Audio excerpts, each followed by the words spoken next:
Nicolas Vidal, bonjour, très heureux de vous retrouver ce matin sur RT France. Alors le pass sanitaire pourrait être prolongé ce mois-ci jusqu'à l'été 2022, on le disait. À quoi doit-on s'attendre, Nicolas ?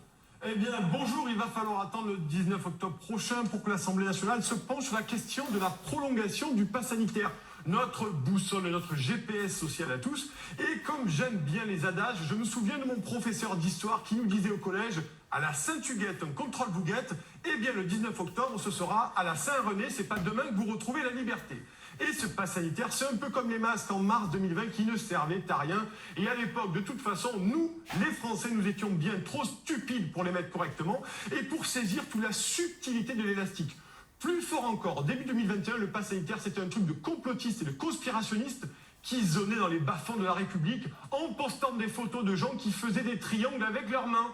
Mais pour le gouvernement, c'était juré craché. Il était hors de question d'entraver la vie quotidienne des Français avec un machin pareil. Vous n'y pensez pas. Aujourd'hui, un peu plus.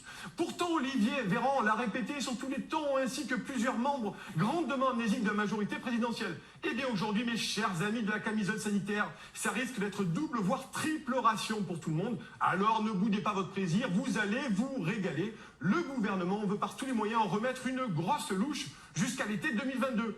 Et ce matin, je lance un appel à nos chers députés. Programmez dès maintenant vos réveils et soyez présents dans l'hémicycle dès le 19 octobre à l'aube pour participer au débat. Avec votre pass sanitaire, ne l'oubliez pas parce que ce serait ballot de se faire refouler. Et il ne s'agirait pas d'avoir piscine, pédalo, gymnastique suédoise ou un cours en retard de langue de bois. En plus, voter, c'est plus simple que mettre un masque. Il faut juste appuyer sur un bouton et il n'y a pas d'élastique. À la rigueur, une laisse suffit. Mais alors, est-ce qu'on peut reprocher au gouvernement, Nicolas, de vouloir réagir si le virus venait à ressurgir brusquement avant l'élection présidentielle? En fait, Magali, c'est un peu ce qui fait peur au gouvernement, c'est que la démocratie reparte brusquement d'un seul coup sans crier gare. Alors oui, il faut que je m'explique, car je viens d'employer un terme très ancien qui nous vient tout droit du 5e siècle avant Jésus-Christ, exhumé. Vous me faites du Zemmour, là. Non, pas du tout.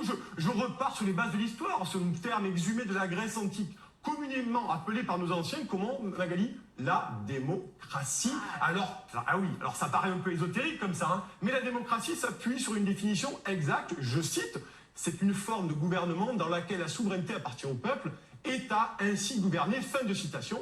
Alors oui, je sais, c'est moins glamour, moins innovant, moins French Tech que la Startup Nation d'Emmanuel Macron, c'est moins nanotechnologique et ça se pilote pas comme un drone, mais ce truc a fait ses preuves. Mais il y a un problème de taille, car le retour brutal à la démocratie pourrait déclencher un choc anaphylactique dangereux pour le gouvernement. C'est pour ça que la posologie la plus efficace, c'est de prolonger l'état d'urgence jusqu'en juillet 2022 pour s'habituer petit à petit. Mais il faut prendre en compte une contre-indication dans l'ordonnance. Bien, c'est 3 fois rien, je vous rassure, mais ça s'appelle la présidentielle en avril prochain. Et là, ça se complique. Comment faire ?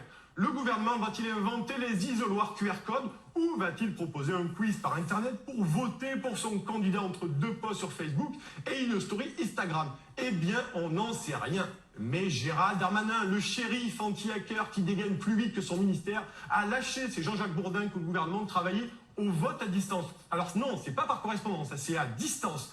Comme il est prévoyant, notre pétillant ministre de l'Intérieur, il a déjà réfléchi à tout, réforme constitutionnelle, identité numérique et tout le tout-team.